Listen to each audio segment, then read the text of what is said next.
Ya, espérame. Ya estamos transmitiendo. Ya se ve por Facebook. ¿Sí? ¿Y se escucha bien? Sí, todo perfecto.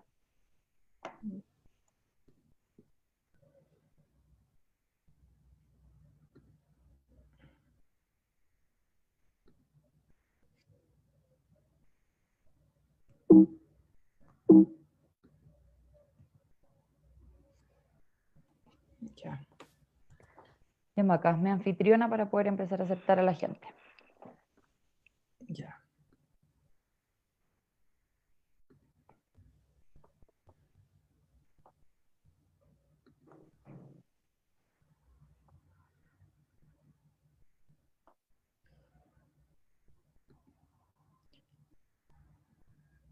Em,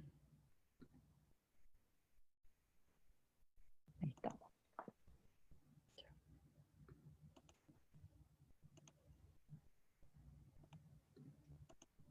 Hola a todos, buenos días. Ya estamos por empezar. Vamos a esperar unos minutos para que todos se puedan unir a la reunión. Bienvenidos, bienvenidas. Veo varias caras ya conocidas de martes anteriores. Qué bueno. Vamos a esperar un minutito porque todavía se están uniendo personas para los que se vienen recién integrando. Vamos a esperar que puedan ingresar todos y comenzamos.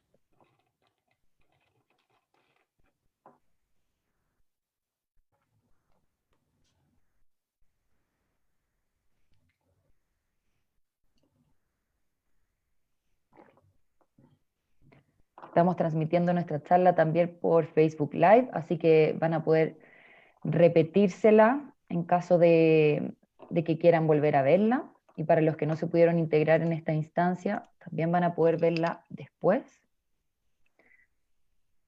Estamos aceptando a las últimas personas y comenzamos.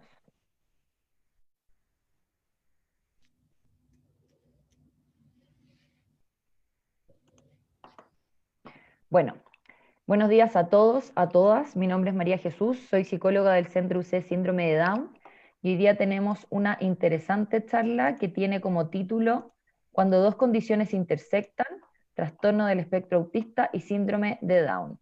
Esta charla es impartida por la doctora Macarena Lizama, que es pediatra y también es directora de nuestro Centro UC Síndrome de Down. Maca, no sé si puedes poner la página de los acuerdos. Tenemos algunos acuerdos para esta reunión, para que todos podamos escuchar bien y la calidad también de la charla pueda ser óptima. Todos van a tener su micrófono apagado, por eso cuando ingresaron a la reunión tenían todos sus micrófonos en silencio. ¿Por qué? Para poder escuchar bien a Macarena y también para que no nos interrumpamos unos con otros con los sonidos ambientales u otras cosas. Todos los comentarios o preguntas van a ser escritos en el chat. Vamos a dar un amplio espacio de preguntas al final de la charla, por lo tanto recomiendo que vayan anotando todas las dudas que tengan y cuando yo abra este espacio de preguntas las puedan ir anotando en el chat para que así Macarena nos pueda ir respondiendo pregunta a pregunta. Ya no está autorizada a grabar esta reunión, pero sí la estamos transmitiendo ahora por Facebook Live, así que sí, de todas maneras va a quedar en nuestras redes sociales, en nuestro Facebook, para que la puedan ver todas aquellas personas que no pudieron participar. Y sobre todo recordar que estamos en un espacio público, por lo tanto todos los que tengan su cámara encendida tienen que tener respeto por lo que van a mostrar y también por lo que van a preguntar en el chat. Así que los dejo con Macarena Lizama, quien nos va a contar de esta charla de hoy. Hola, buenos días a todos y todas. Muchas gracias, María Jesús, por la presentación. Bueno, la idea de hoy es poder conocer principalmente esta situación en donde niños, niñas o adolescentes o adultos con síndrome de Down tienen adicional a su condición de síndrome de Down un trastorno del espectro autista, que muchas veces es desconocido, subdiagnosticado o a veces invisibilizado. Entonces, La idea de hoy es poder conocer las características clínicas y los elementos de sospecha precoz del trastorno del espectro autista en niños y niñas con síndrome de Down, y poder reconocer las diferencias entre los perfiles de las manifestaciones clínicas de aquellos niños con síndrome de Down que pueden tener alguna sintomatología del trastorno del espectro autista, pero que no necesariamente tienen un trastorno del espectro autista. Que a veces eso puede confundir un poco, vamos a tratar de dejarlo lo más claro posible. Entonces, en este recorrido de hoy, les voy a dar un pincelazo general de qué es lo que es el trastorno del espectro autista en el contexto de personas con síndrome de Down. Vamos a ver bien cuáles son esas manifestaciones clínicas, lo que vamos a ir llamando típico o atípico, cuál es el proceso diagnóstico que se recomienda y los dilemas de ese proceso y algunas recomendaciones de ese abordaje interdisciplinario. Vamos a cerrar al final con algunos mensajes generales para la casa. Bueno, como el título lo enunciaba, la idea hoy día es poder conversar esta situación en donde el síndrome de Down como una condición y el trastorno del espectro autista como otra condición se intersectan. Y en donde comparten algunas manifestaciones es en aquellos niños que tienen síndrome de Down que por su condición tienen dificultad en la conducta adaptativa, tienen una discapacidad intelectual que es en grado variable y problemas importantes del lenguaje, especialmente del lenguaje expresivo. Y por otro lado, el trastorno del espectro autista, dentro de sus características clásicas, es que se manifiesta a través de problemas de la comunicación y de la interacción social como su elemento fundamental de manifestación clínica. Y dentro de las otras características es que tienen un comportamiento repetitivo y estereotipado con intereses restringidos. ¿Por qué hablamos de esta intersección de manifestaciones clínicas? Porque hay niños con síndrome de Down que tienen a veces comportamientos repetitivos, estereotipados, sin necesariamente tener o conformarse a un trastorno del espectro autista propiamente tal. Aquí les comparto cuál es el criterio diagnóstico de trastorno del espectro autista según el DSM-5, que es la última recomendación del consenso de enfermedades o de condiciones de la salud mental. Y como criterio diagnóstico de trastorno del espectro autista, el principal diagnóstico es que las características clínicas tienen que tener un déficit persistente en la comunicación social y en la interacción social, en muchos contextos.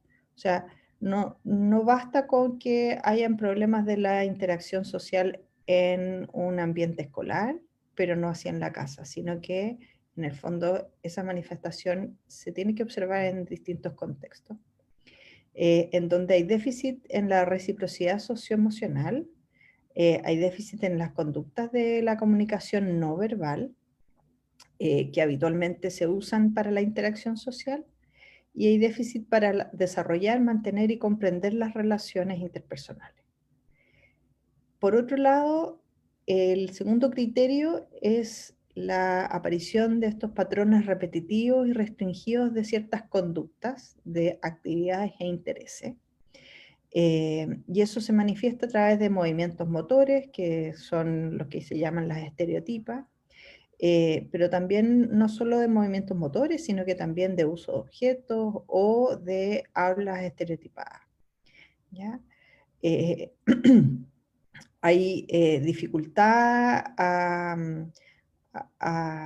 perder un poco las rutinas o esto de que se adhieran en forma muy inflexible a las rutinas o ciertos patrones de comportamiento, con muchos rituales, y intereses restringidos u obsesivos en donde tienen ciertas fijaciones hacia algunos intereses muy particulares. ¿Ya? Adicional a estos dos grandes manifestaciones clínicas, los síntomas deben estar presentes en un periodo de tiempo del desarrollo temprano de la persona, ¿ya? Pues estos síntomas, si aparecen en forma tardía, a los 20, 25 años, en el fondo no tienen relación con el trastorno espectro autista, sino que probablemente con otros diagnósticos. Por lo tanto, es súper importante que las manifestaciones clínicas ocurran en el periodo de desarrollo temprano de ese niño o niña. Y además que estos síntomas que acabo de describir generen alteraciones clínicamente significativas a nivel social. Probablemente este ítem es uno de los ítems más importantes cuando algunos síntomas del trastorno del espectro autista aparecen en personas con síndrome de Down.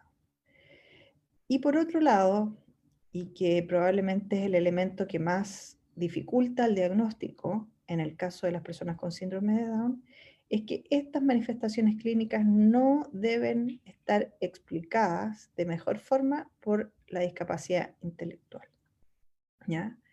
Y probablemente eso es uno de los puntos más difíciles de poder resolver, porque ahí viene la gran pregunta: ¿cuántos de esos síntomas podemos atribuir a la discapacidad intelectual que ese niño o niña tenga, o atribuible a que tenga una condición adicional como un trastorno del espectro autista?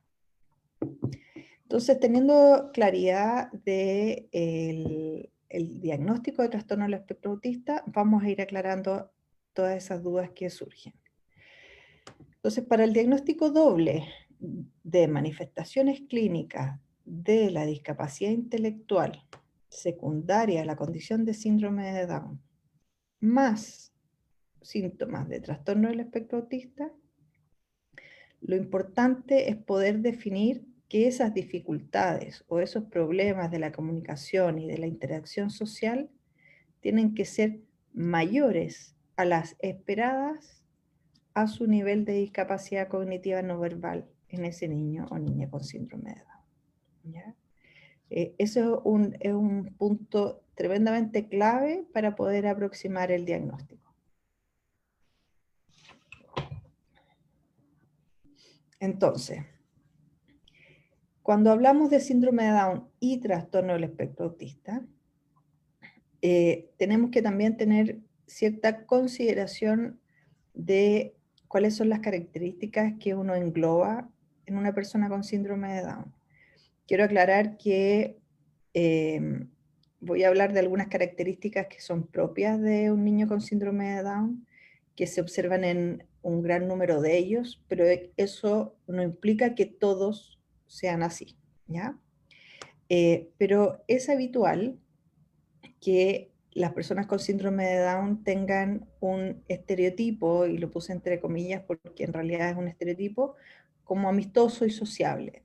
Está bastante etiquetado, por así decirlo, que las personas con síndrome de Down tienden a ser bastante amistosas, muy sociables, cariñosos, cercanos, empáticos, y por esa estereotipa o esa característica que es bastante común en muchos de ellos, no se espera en el subconsciente colectivo que puedan tener síntomas de trastorno del espectro autista. ¿Por qué? Porque esa característica bastante común en la gran mayoría de las personas con síndrome de Down se pierde, ¿no es cierto?, en esto de que haya una dificultad en la comunicación social o en las relaciones sociales.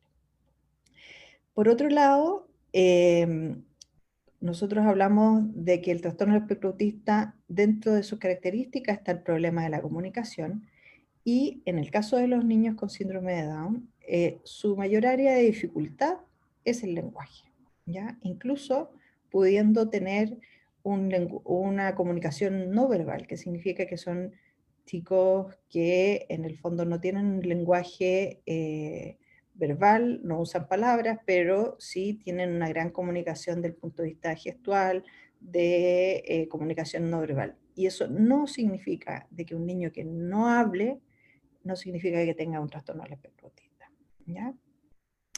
Y por otro lado, las personas con síndrome de Down, dentro de sus mayores fortalezas, es la competencia del punto de vista de interacción social.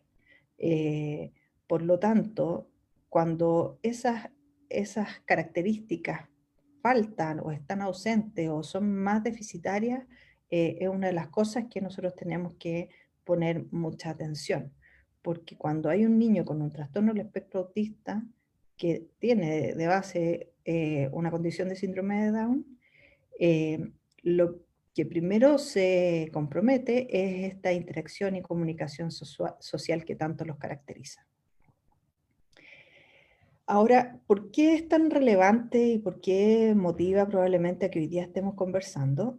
Porque la prevalencia de trastorno del espectro autista en personas con síndrome de Down está descrita cada vez en forma más frecuente, ¿ya? Si uno ve los reportes o descripciones de las características o condiciones de salud asociadas a las personas con síndrome de Down de hace 10 años atrás, se describía el trastorno del espectro autista como en el 1% de la población. Hoy día se describe que los niños con síndrome de Down tienen 10 veces más riesgo de tener trastorno del espectro autista que la población general. Y si uno considera que la población general tiene un riesgo de un 2%, los reportes, según un poco las distintas series, muestran una prevalencia entre un 7 y un 19% de niños con síndrome de Down que tienen trastorno del espectro autista. Uno de los principales temas es que en este caso los síntomas de trastorno del espectro autista se presentan a edad más tardía, probablemente un poco en relación con el retraso en el desarrollo psicomotor que tiene este grupo. Al igual que la población general, el trastorno del espectro autista en niños con síndrome de Down ocurre en forma más frecuente en hombres versus en mujeres. Eso no implica que en mujeres no ocurra. Y tiene mayor riesgo en quienes tienen antecedentes o historial clínico de haber tenido espasmos infantiles, lo que se llama el síndrome de West, aquellos que tuvieron hipotiroidismo congénito, en particular si es que ese hipotiroidismo no fue tratado en forma oportuna en un inicio, o también está mayormente asociado a aquellos niños que han tenido accidentes vasculares en contexto de cirugías cardíacas. Y otra de las cosas relevantes es que tiene una alta asociación a una mayor discapacidad intelectual. O sea, aquellos niños con síndrome de Down y trastorno del espectro autista tienden a tener una mayor discapacidad intelectual comparado con la población global de personas con síndrome de Down. Entonces, ¿cuál es el gran dilema o probablemente cuál es el gran punto cuando se intersectan estas dos condiciones? Lo primero es que se sospecha poco, ¿ya? Si se sospecha poco, pero si se sospecha, se plantea poco. Si se llega a plantear, se confirma poco. Y si se llega a confirmar, se orienta poco. Entonces uno se pregunta, si se orienta poco, si después de todo ese recorrido no logramos orientar en forma adecuada a esa familia y a ese niño o niña, ¿para qué entonces lo sospechamos, lo planteamos y lo diagnosticamos? Hoy día vamos a tratar de ir aclarando por qué es tan necesario sospecharlo, plantearlo a la familia, confirmarlo y orientar su enfoque y terapia en forma oportuna. Lo primero, ¿por qué es difícil esto? ¿Y por qué les comentaba como escalada de problemáticas en el proceso de sospecha, diagnóstico y orientación terapéutica? Es porque, ¿por qué se sospecha poco? Porque es confuso, ¿ya? Hay síntomas que son típicos de trastorno del espectro autista en niños con síndrome de Down que no tienen trastorno del espectro autista. Por ejemplo, algunos movimientos estereotipados, lo que vemos con cierta frecuencia, por ejemplo, son los niños que les gusta tener un cordel y mirar el cordel y verlo como se hace vaivén, que es un movimiento estereotipado y que no necesariamente implica tener un trastorno del espectro autista, ¿ya?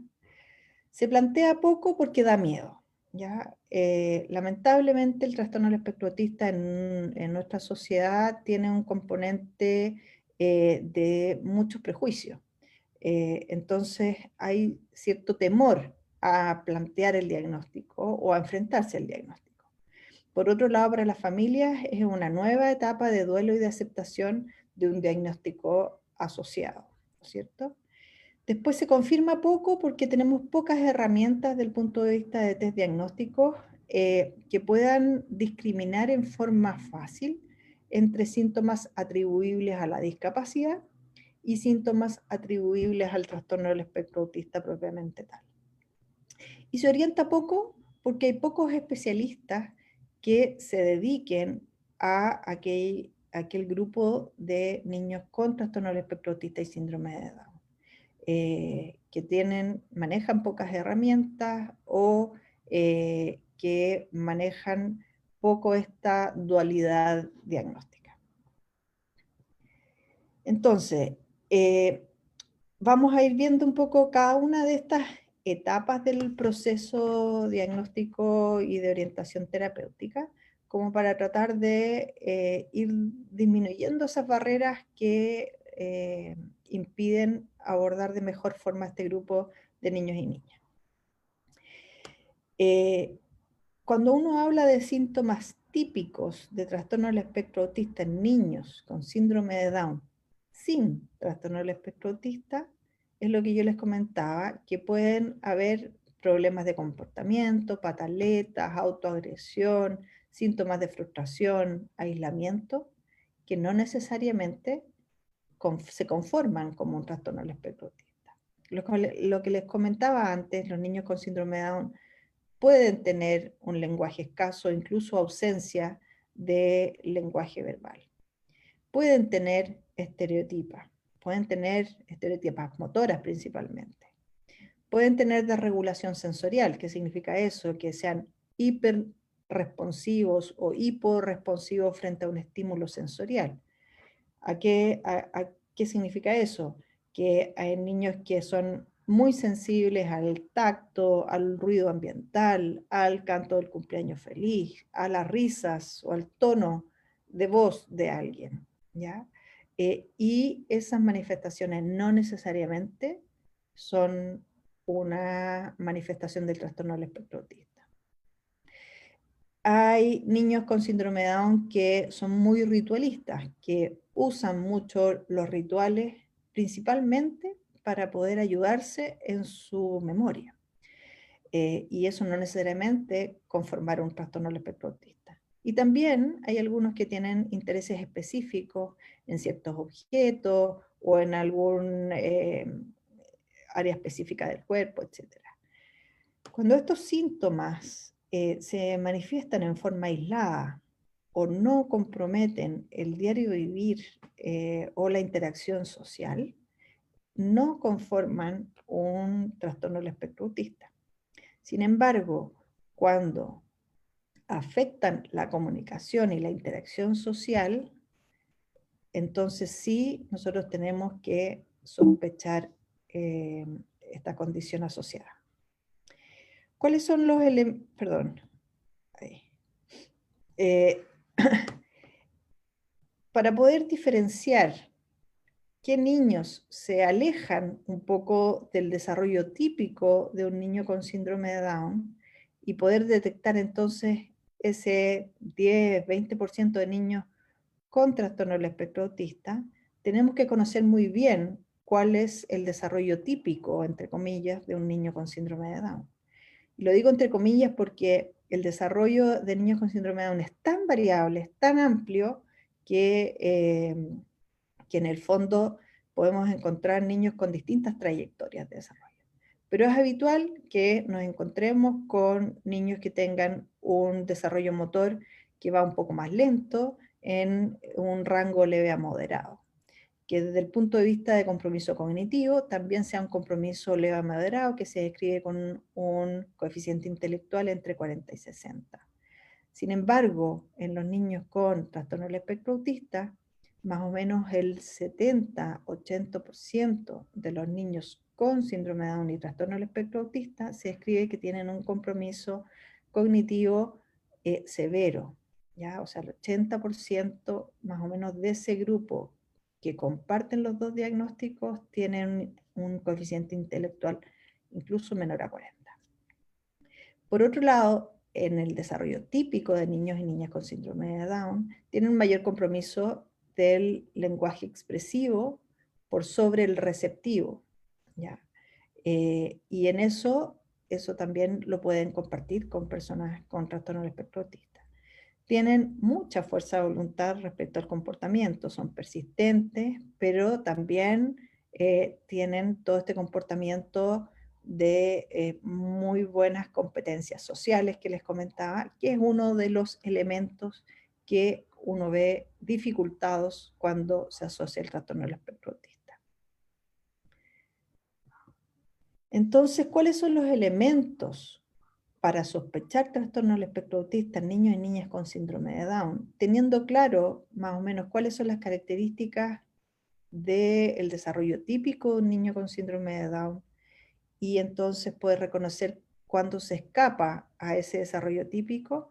Lo primero es que podemos tener regresión en el desarrollo que iba avanzando en forma adecuada. Y que generalmente esa regresión del desarrollo puede aparecer un poco posterior a los 3 años.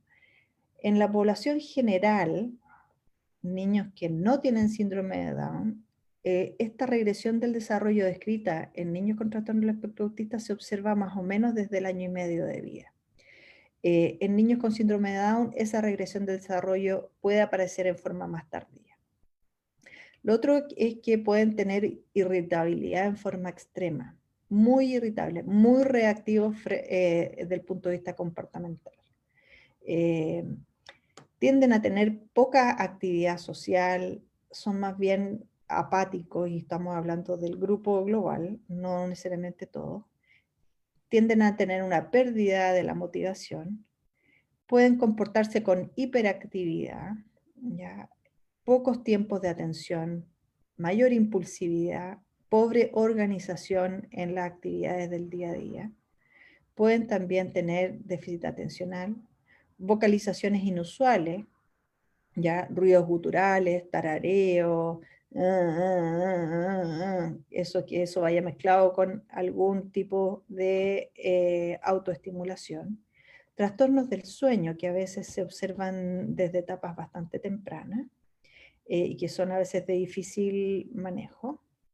Las aversiones sensoriales que comentábamos antes, esto de, por ejemplo, la molestia frente al ruido ambiental, que puede ser desde un ruido ambiental que se produce en una sala de clase, o subirse al metro, o el secador de pelo, o el canto del cumpleaños feliz, que es bastante clásico como una de las cosas que molestan mucho, o la molestia frente a estímulos táctiles, que no les gusta que les corten el pelo, que les corten las uñas, etc.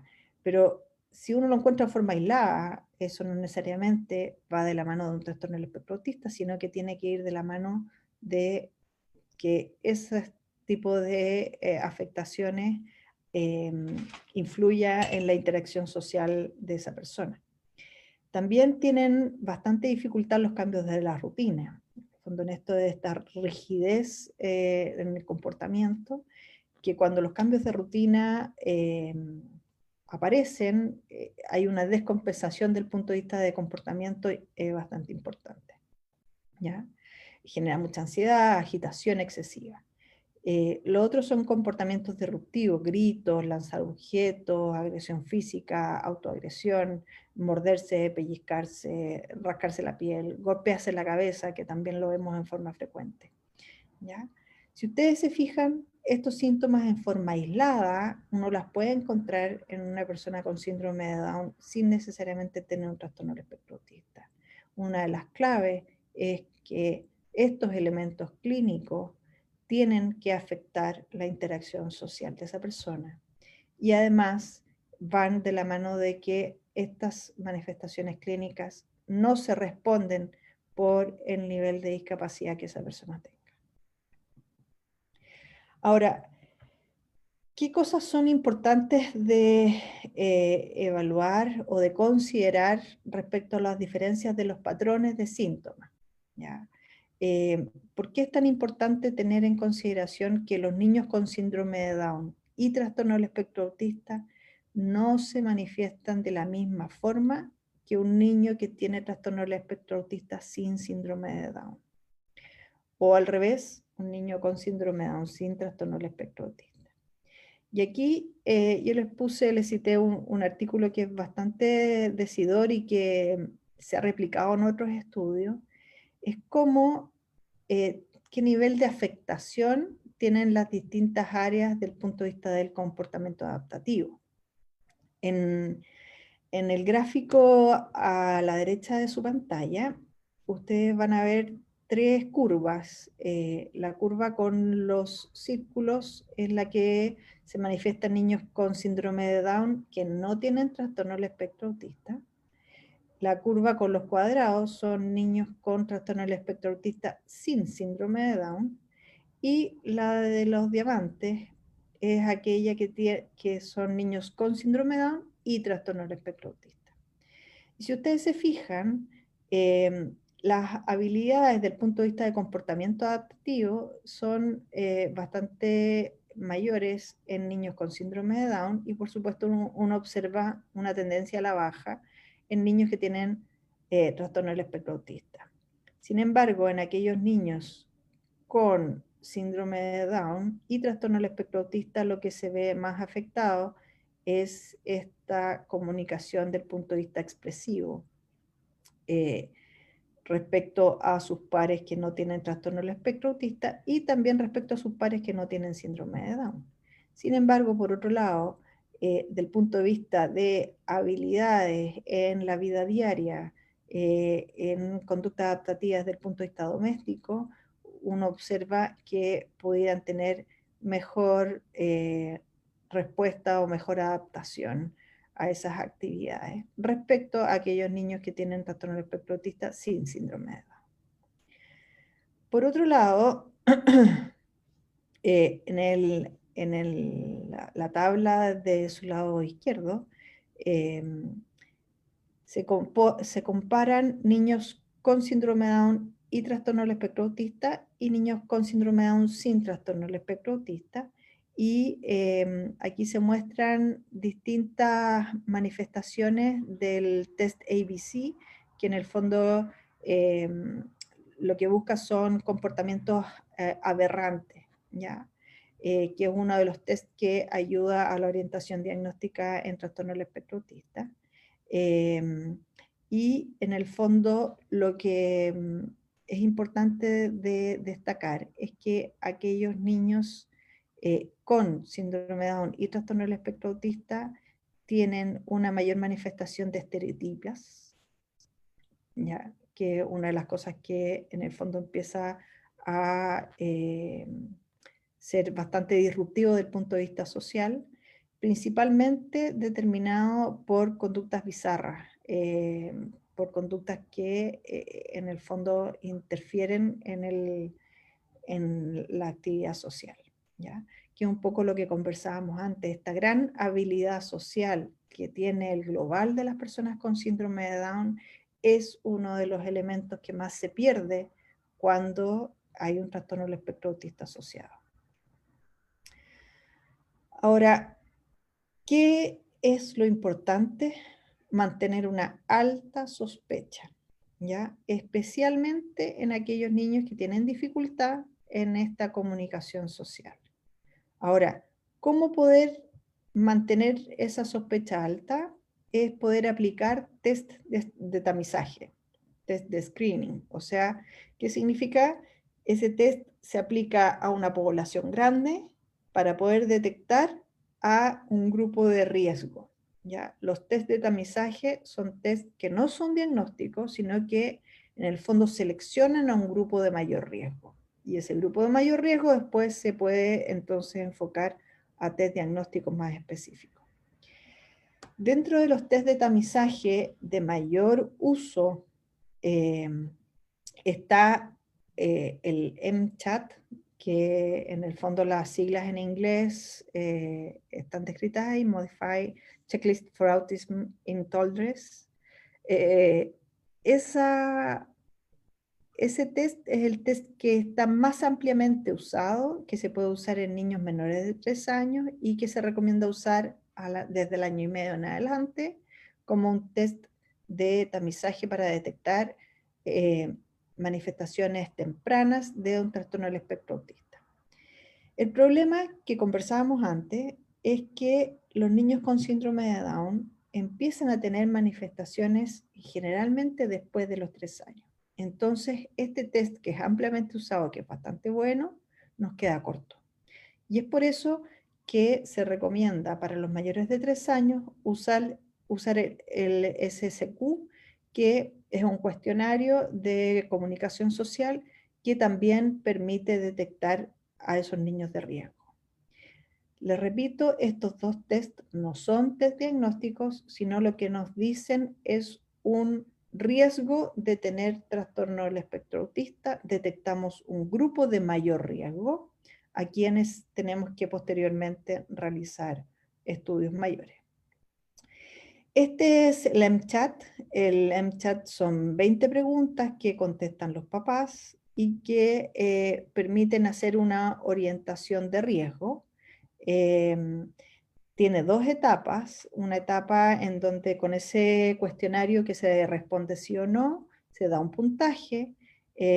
Aquellos que tienen un puntaje alto van directo a una evaluación diagnóstica, pero aquellos que tienen una puntuación media pasan a una segunda etapa en donde se hace un nuevo cuestionario estructurado, en donde se recomienda hacerlo en forma presencial, para poder ir ahondando en estos comportamientos que pudieran ser de riesgo, para poder definir si efectivamente son comportamientos que son persistentes en el tiempo, que se manifiestan en todos los contextos, o si son detectados en forma aislada por los papás.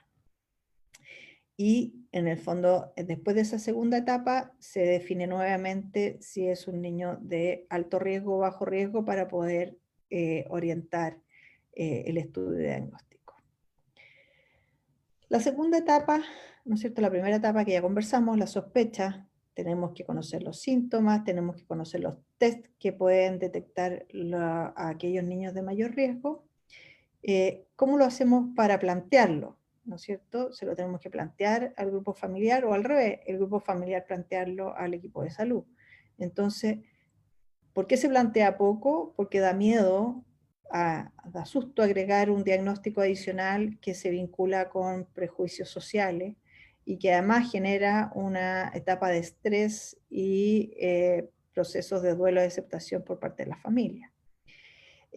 Pero es tremendamente importante porque en la medida que nosotros lo planteamos poco, ya sea de parte del equipo de salud o de la familia, retrasamos el diagnóstico, ¿ya?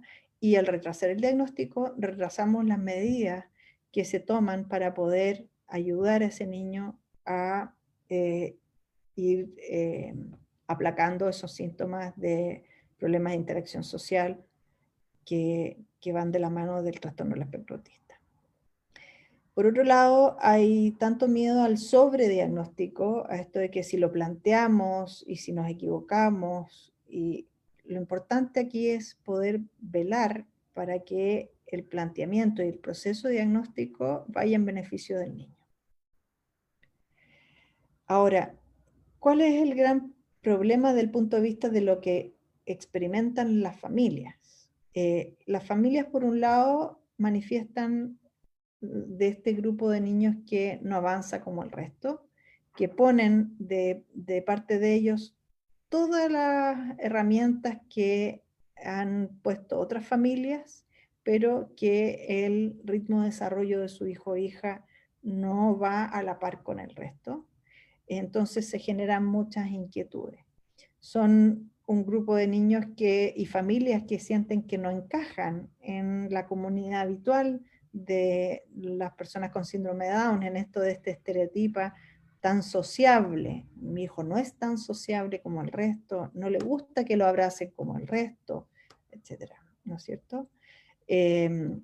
por otro lado, se encuentran con falta de información y capacitación de los profesionales. Hay pocos profesionales con experiencia en este diagnóstico compartido.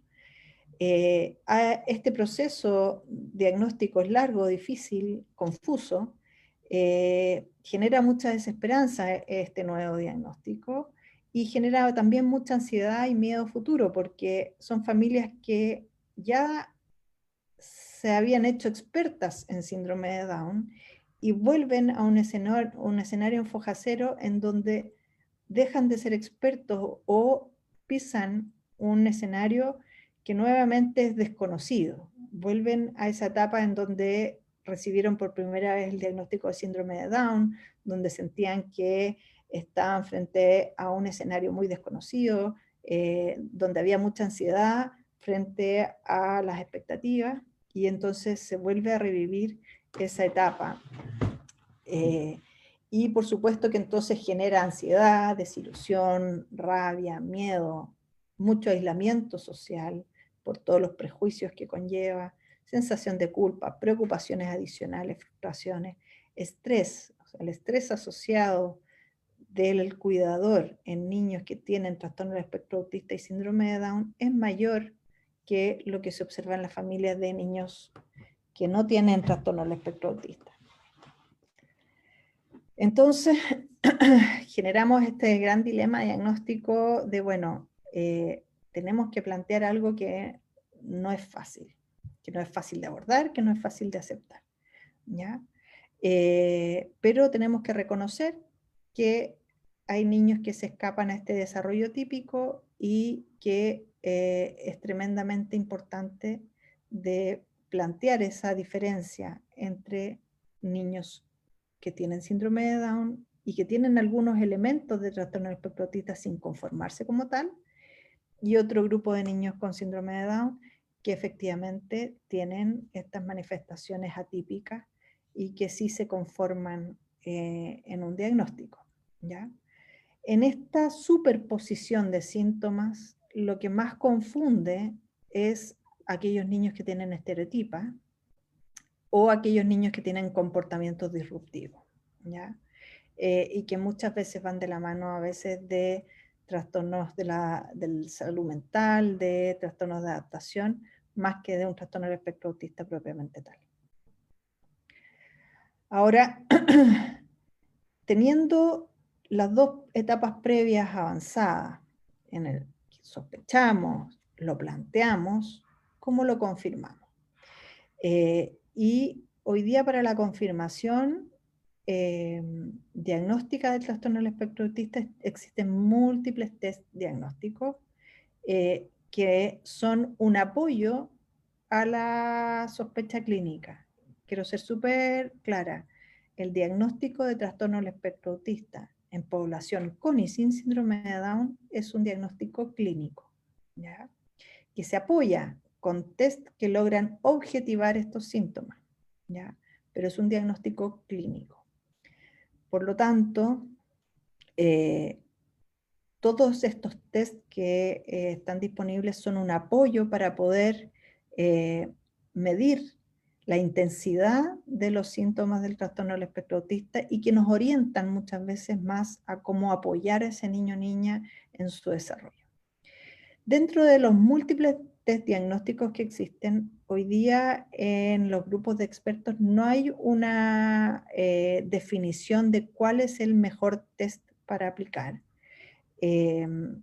porque precisamente son test que son globales, no dirigidos especialmente a una población de niños con síndrome de Down. Pero dentro de los test que mayormente se usan, es el A22 y el ADR, como test diagnósticos de confirmación, que también nuevamente son test que no entregan sí o no, ¿ya? Sino que lo que entregan es un diagnóstico muy probable o un alto nivel de manifestaciones de trastorno del espectro autista, ¿ya?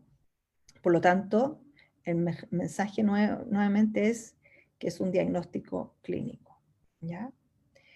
Lo importante que nosotros tenemos que ir viendo es que junto con estos test tenemos que graduar los síntomas para ver qué tanto están impactando en el día a día, y tenemos que ver si esas conductas se observan en todos los contextos. Y por eso es tremendamente importante que aquí no solo existan profesionales que puedan irse haciendo expertos en esta área, sino que también las familias estén muy capacitadas en poder detectar estos síntomas y no taparlos, ¿ya? Porque muchas veces nos pasa que tendemos a atribuir estos síntomas a la discapacidad o a su condición de síndrome de Down, un poco haciendo caso omiso a lo que a veces puede ser muy evidente, ¿ya? Entonces el proceso diagnóstico yo traté de enfocarlo en 3 etapas. La primera es la sospecha clínica, basado en estos síntomas y signos de trastorno del espectro autista, descritos por el DSM-5, que es la dificultad en la comunicación e interacción social, combinado con los patrones restringidos y repetitivos. Esos son los 2 pilares fundamentales de los síntomas, que tienen que estar presentes en las primeras etapas del desarrollo. Acuérdense que en niños con síndrome de Down, esta primera etapa del desarrollo es en torno a los 3 años, y que tienen que afectar el día a día. Estos síntomas tienen que estar afectando la interacción social de ese niño o niña en sus contextos diversos, ¿ya? Y no pueden ser explicados de mejor forma por su discapacidad. La segunda etapa de diagnóstico es la evaluación multidisciplinaria. Para poder hacer una evaluación lo más adecuada posible y poder decir, mira, los elementos que estamos viendo aquí no son atribuibles a su discapacidad, es que es necesario poder conocer cuál es el nivel cognitivo que tiene esa persona, ¿ya? Entonces, aquí va a ser tremendamente importante poder hacer una evaluación del desarrollo de ese niño o niña, ¿ya? Poder buscar una historia dentro de las manifestaciones clínicas y observar el ambiente estructurado y no estructurado. Y ahí es en donde están estos 2 test, que es el ADR, que lo que busca es la identificación de las familias frente a distintas manifestaciones del trastorno del espectro autista. Es una encuesta a los padres y que gradúa la intensidad de esas manifestaciones. Y el A2, que es una test de observación, donde hay un profesional que observa el comportamiento de ese niño, ¿ya? Entonces, con esta evaluación diagnóstica, en donde conocemos el nivel de desarrollo cognitivo de esa persona, verbal y no verbal, rescatamos la información de las familias a través de la ADR y observamos a ese niño frente a distintos estímulos en un ambiente estructurado como el test de A2, nos podemos hacer entonces un escenario claro de qué es lo que está pasando con ese niño. Y la tercera etapa de proceso diagnóstico es poder estudiar las comorbilidades. ¿Qué significa eso? Hay problemas de salud que por sí mismos pueden intensificar algunos síntomas típicos en niños con síndrome de Down y que en un momento del tiempo esos síntomas típicos se intensifiquen por alguna comorbilidad, ¿ya? Y que entonces nos confunda el diagnóstico. Por ejemplo, el trastorno del sueño, que es tremendamente frecuente en personas con síndrome de Down, puede ser tal el trastorno del sueño que puede afectar el día a día, generar hiperactividad, autoagresión, retraimiento social, etc. Y así como el trastorno del sueño puede afectar e intensificar algunos síntomas, también existen otros problemas de salud como están ahí descritos que también pueden afectar las manifestaciones e intensificar los síntomas. Ahora, entonces teniendo sospecha, planteamiento de la sospecha diagnóstica, proceso diagnóstico, ¿qué es lo que queda? Poder hacer una orientación terapéutica. Para poder hacer una orientación terapéutica es tremendamente necesario saber la intensidad de los síntomas y que esos síntomas, cuánto están afectando en el día a día, ¿ya? Porque un poco lo que buscamos acá es mejorar calidad de vida, ¿ya? Si a un niño o niña le genera placer o relajación alguna manifestación clínica de autoestimulación, eh, esa, si eso no interfiere en su día a día, no tenemos por qué aplacarlo, ¿ya? Pero si esos síntomas son intensos, severos, que afectan la interacción social o que afectan las actividades de la vida diaria, es importante orientarlo, ¿ya? Entonces, es súper importante que la orientación terapéutica esté destinada a enfocarse en la intensidad de la sintomatología, ¿ya? Y para eso nos apoyamos con los test que se evalúan.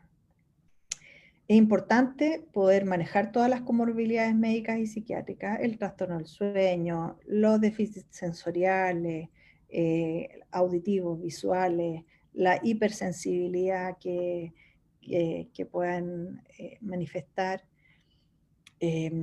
hacer algunas modificaciones del punto de vista de alimentación, nutrición, especialmente en aquellos niños que son selectivos para la alimentación, hacer adecuaciones y trabajo en el proceso de inclusión escolar, hacer redes de apoyo con otros padres que ya han tenido experiencia en esta área.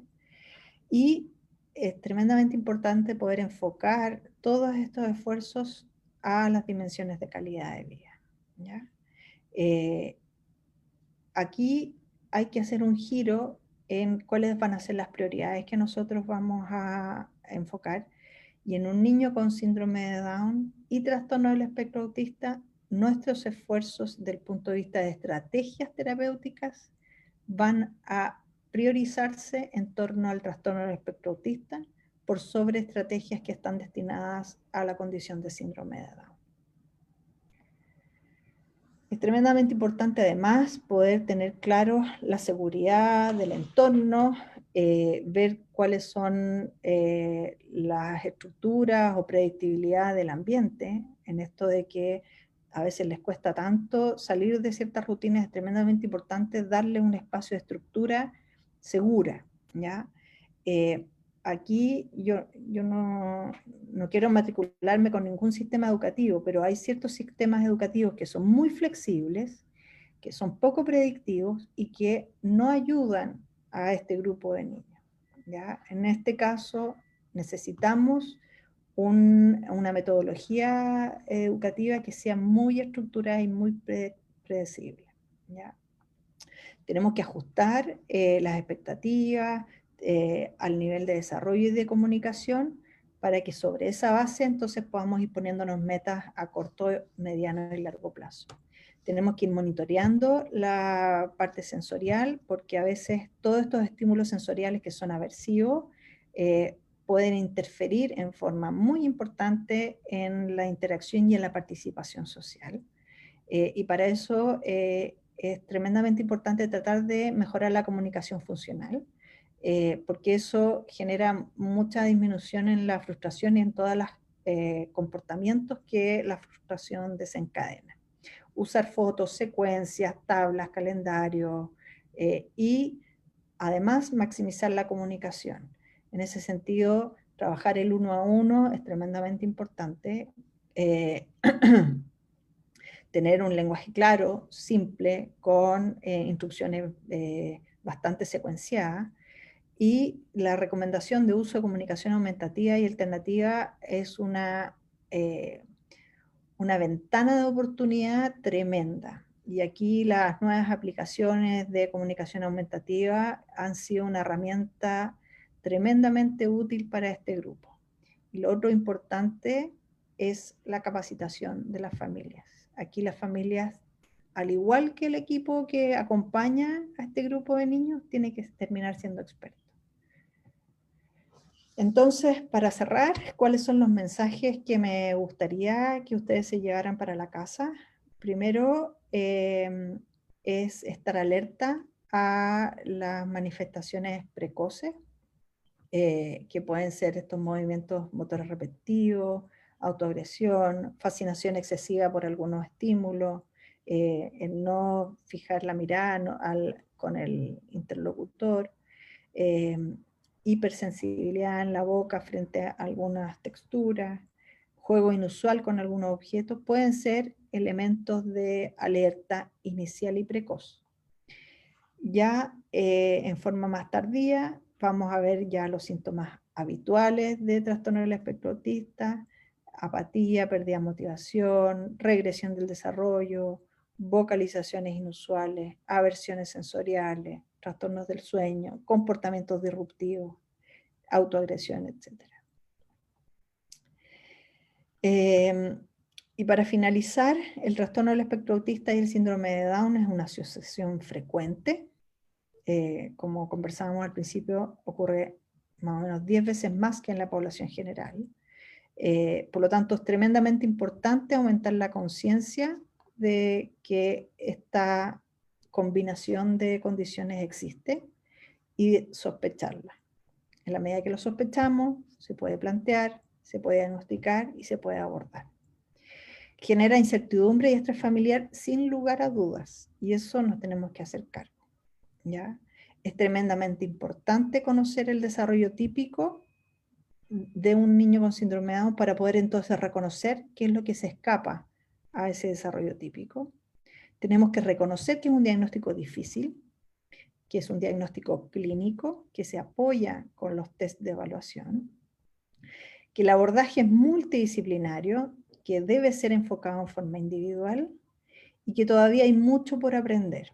Y en esto tengo que dejar los invitados a que ojalá, en la medida que se sientan las familias cómodas, puedan participar de proyectos de investigación que permitan conocer de mejor forma esta combinación de condiciones que finalmente un poco lo que busca es poder conocer más para poder abordar y enfrentar de mejor forma el desafío que significa una persona con síndrome de Down y trastorno del espectro autista.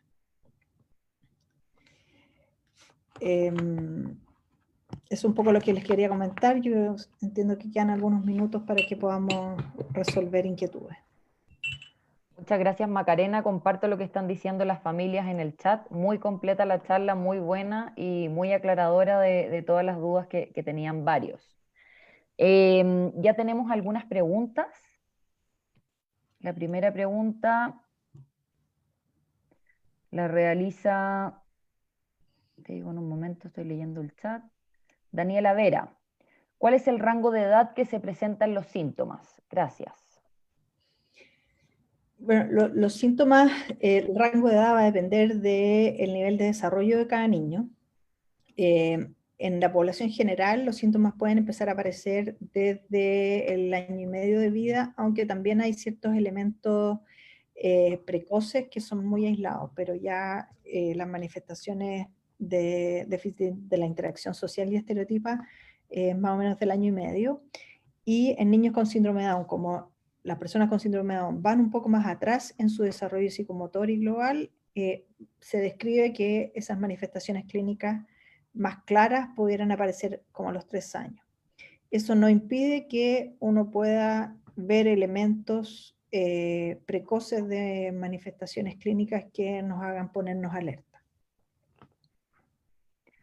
Perfecto. Daniela también pregunta, si el MCHAT es un cuestionario hasta los 3 años, si se sabe la edad de desarrollo general del desempeño de un niño con síndrome de Down, por ejemplo, de 5 años de edad cronológica, pero con desempeño general de alrededor de 2 años y medio, ¿sería válido aplicar MCHAT? No, el MCHAT está validado solo hasta los 3 años, porque busca elementos detectores que se manifiestan antes de los 3 años. Hay algunos autores que recomiendan usarlo hasta los 3 años y medio en población de niños con síndrome de Down, pero eso no está validado. Entonces, aplicar un test que pudiera no estar validado en un grupo de otros grupos etarios no nos aclara y a veces puede llegar a confundir. Entonces, por eso creo yo que hoy día lo que hay que acoger es poder aplicar el CSQ en población sobre los 3 años y MCHAT en población menor de los 3 años. Perfecto. Mabel pregunta, ¿qué quiere decir que es un diagnóstico clínico? Quiere decir que, por ejemplo, el diagnóstico de anemia es un diagnóstico en que tenemos un test que dice ¿hay anemia o no hay anemia? ¿Ya? Y el test lo vemos y el resultado está ahí y en el fondo no hay ninguna interpretación, está y lo vemos y un test que sale un resultado.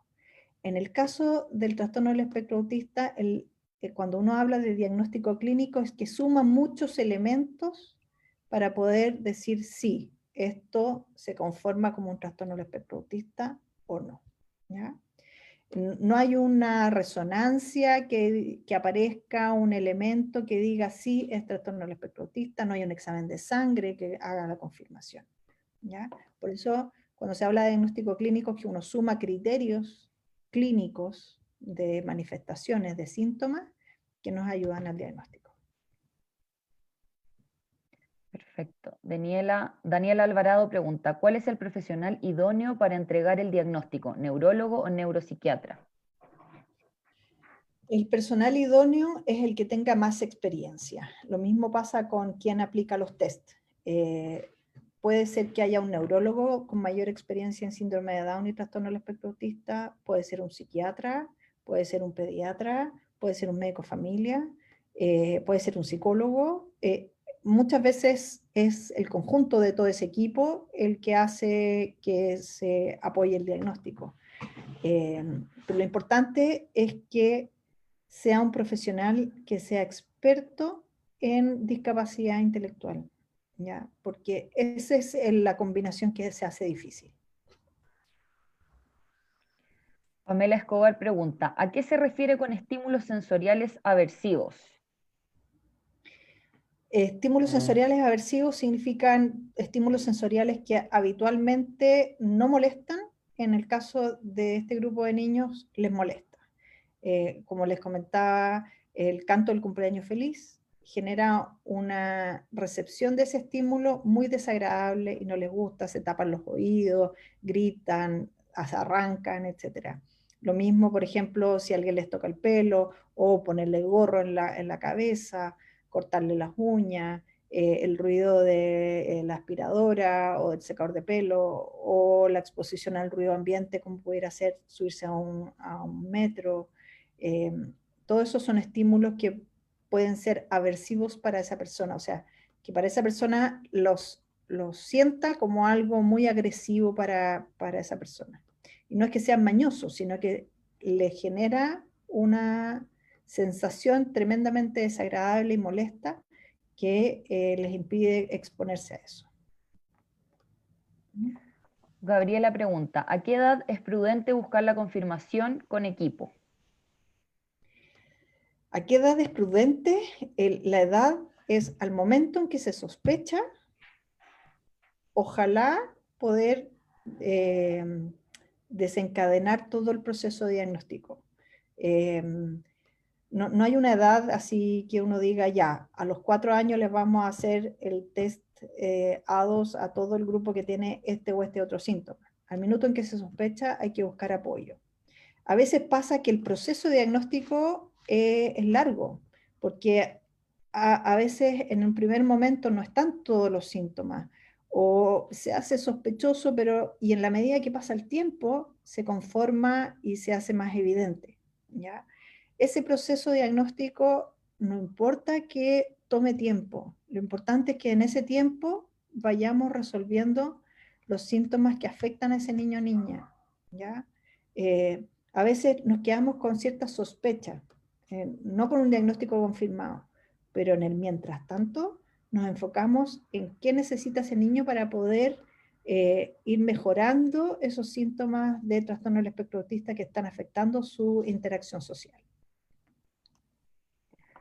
Desde Facebook nos pregunta Jimena Sotomayor, ¿existen estudios con ácido folínico en España que ha dado buenos resultados? ¿En Chile existe este tipo de estudio? No, en Chile no existe ese tipo de estudio y los estudios que hoy día hay, no, no sé bien a qué se refiere ella con ácido folínico, pero agradecería si pudieras ponerle ahí que nos manden la referencia, pero hoy día no hay ningún, lamentablemente, ningún elemento nutricional o terapéutico específico que reduzca el riesgo o disminuya los síntomas de trastorno del espectro autista más que el tratamiento específico, por ejemplo, de déficit atencional, el tratamiento específico de impulsividad, que son más de la esfera de la salud mental.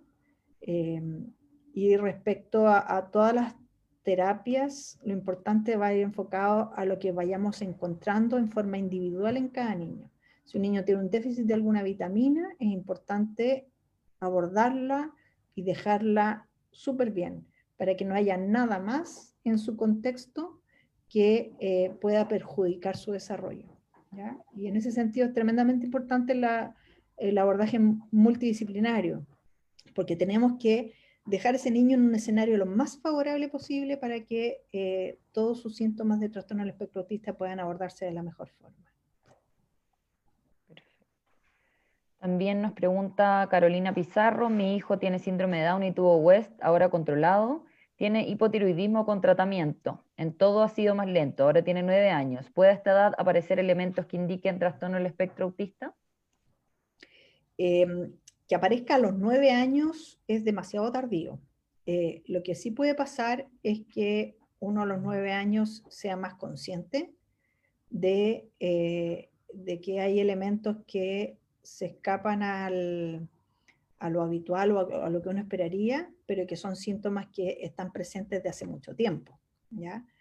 Si es que aparecen síntomas a los 9 años, que uno ve que hay un niño que va en una trayectoria de desarrollo y a los 9 años empieza a retroceder o aparecen todos estos síntomas a los 9 años, eso es una aparición tardía y uno debe ahí plantear otros problemas de la salud mental, como son la regresión, por ejemplo, del adolescente con síndrome de Down, que es una entidad totalmente distinta al trastorno del espectro autista. ¿Ya? Es tremendamente importante que el inicio de los síntomas se inicia en las primeras etapas del desarrollo. Lo que sí ocurre es que uno eh, asume que están esos síntomas en forma muy tardía, pero que si uno mira para atrás, en realidad esta o esta manifestación llevan 5 años, 6 años ya presente. ¿Ya? El niño que ha tenido un síndrome de West es de los niños de mayor riesgo de presentar o evolucionar con trastorno del espectro autista en forma posterior.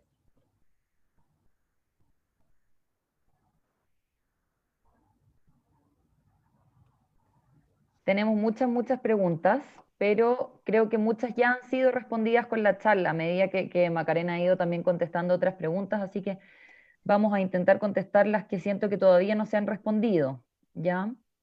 Em, Vamos a ver. Hay muchas preguntas, Maca, sobre casos específicos, si es que tú sugieres o no el diagnóstico de TEA. No sé si quieres Eh, que... yo creo que para los casos específicos nosotros estamos súper abiertos a poder apoyar a las familias, quizás aprovechar de comentar de que esto de la pandemia nos ha empujado a tener telemedicina, por lo tanto, eh, quien quiera tener una orientación más específica y todo lo puede hacer a través de esa vía. También tenemos un programa de evaluación del desarrollo que pudiera ser algo que también orientar a la familia. Y otras consultas que pudiéramos nosotros orientar la pueden hacer también en forma específica al correo del centro, que es centroucedown@uc.cl. Yo creo que nos pueden escribir ahí, Jesús, para las preguntas más individuales. ¿Ya? Sí, estoy revisando y en realidad todas las preguntas que quedan son súper individuales. Acá en Facebook tengo una que es un poco más general. Camila Enríquez pregunta, ¿la educación estructurada es la que conviene más a los niños con trastorno del espectro autista? Esto porque mi hijo asistía al jardín neurotípico apoyado con dupla de terapeuta y fonoaudióloga y estaba a puertas de buscar colegio para él. Bueno, la búsqueda de colegio es tremendamente individual, depende de lo que las familias quieran para cada niño o niña, pero en el contexto de niños con síndrome de Down y trastorno del espectro autista necesitamos algo que sea estructurado y predecible. Y en ese sentido se desaconsejan metodologías que son más flexibles y que requieren en el fondo de una participación más decisiva de parte de los niños. No quiero desprestigiar ningún tipo de metodología educativa, pero las metodologías más estructuradas son las que ayudan más a este grupo de niños. Muy puntualmente. Yo creo que en eso lo más importante es como perderle el miedo, quizás como un mensaje final, Jesús, es que las familias son quienes más conocen a sus hijos y quienes son los que saben qué es lo mejor para sus hijos. Hoy día con la conectividad que tenemos, todo el mundo opina de todo. Y en ese sentido, a veces eso más confunde que aclara. Yo creo que es tremendamente importante que las familias confíen en esa sensación de que es lo mejor para sus propios hijos, definan qué es lo que quieren para sus hijos, porque lo que quiera una familia para su hijo puede ser totalmente distinta a lo que quiera otra familia. Y lo otro tremendamente importante es perderle el susto a este diagnóstico dual, porque en el fondo lo único que buscamos con diagnosticar esto es poder orientar los apoyos de una mejor forma. ¿Ya? Nadie quiere poner etiquetas ni sumar diagnósticos a una lista. Simplemente lo que queremos es apoyar de mejor forma a ese niño o niña y orientar sus apoyos. El niño con un diagnóstico más o menos sigue siendo el mismo.